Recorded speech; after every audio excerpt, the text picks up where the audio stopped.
وسهلا فيكم بالحلقة الستة من قصة امرأة يلي بقدم لكم إياها أنا كوثر الحنبوري.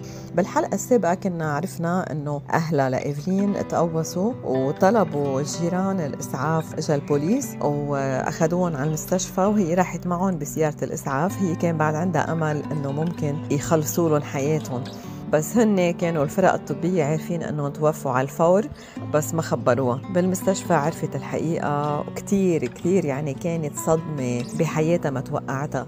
يعني صارت تقول أنا شو عاملة لله أنه حتى أهلي اللي كانوا هن الوحيدين اللي عم يطلوا علي يروحوا بهالطريقة الوحشية. مين عمل فيهم هيك؟ أنا بدي ينشنقوا اللي عاملين فيهم هيك، ينشنقوا قدامنا بساحة الضيعة. وبلشت التحقيقات، أكيد كان في سرية وما حدا عم بيخبر شو عم بيصير. هون ولادها يسألوها وين تيتا وجدو اللي ما عم يجوا لعنا. بلشوا يفهموا أنه خسرون، بلشوا يكبروا ولادها. واحد منهم صار بالترمينال والتاني صار بالجامعة عم يعمل أرشيتكتور وكان كتير شاطر. ولادها كتير كانوا شاطرين بالدراسة، مع أنه الظروف يلي مرقوا فيها ما كانت هينة أبدا على أي طفل، بس هي كانت كتير فخورة فيهم لولادها. بس الحزن يلي بقلبها كان كتير عميق، يعني ما كان في شي بغير لها جو. كانت حتى لو شايفت ولادها مبسوطين وجايبين علامات منيحة ومتفوقين بالمدرسة، كانوا بالمدرسة وبالجامعة متفوقين عطول، ما كانت أبدا تقدر تنبسط من كل قلبها. في كأنه بلاطة على صدرها، في حزن عميق ما عم تقدر تتخطاه أبدا. بهيدا الوقت صارت تفكر بعد فترة طويلة، بعد وفاة أهلها حوالي 2 سنين،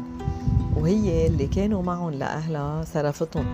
يعني ما عم تعمل شيء أبدا، عم تصرف على البيت، على ولادها، على قصة الجامعة من مصريات أهلها. أكيد هي الوحيدة اللي بيطلع لها يعني الميراث. أخذت البيت وباعته، بيت الجبل، ما فيها أصلا تطلع بهيداك البيت وما عادت طلعت أبدا على الجبل. وبالنسبة للمحل كمان باعته وضلت ببيروت هي.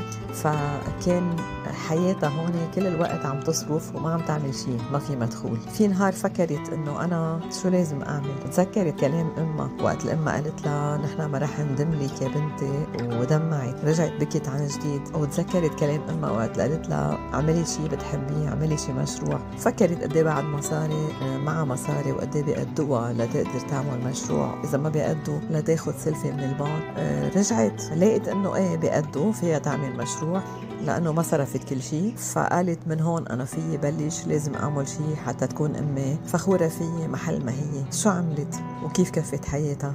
خلينا نتابع بالحلقة الثانية. كونوا معي، إلى اللقاء.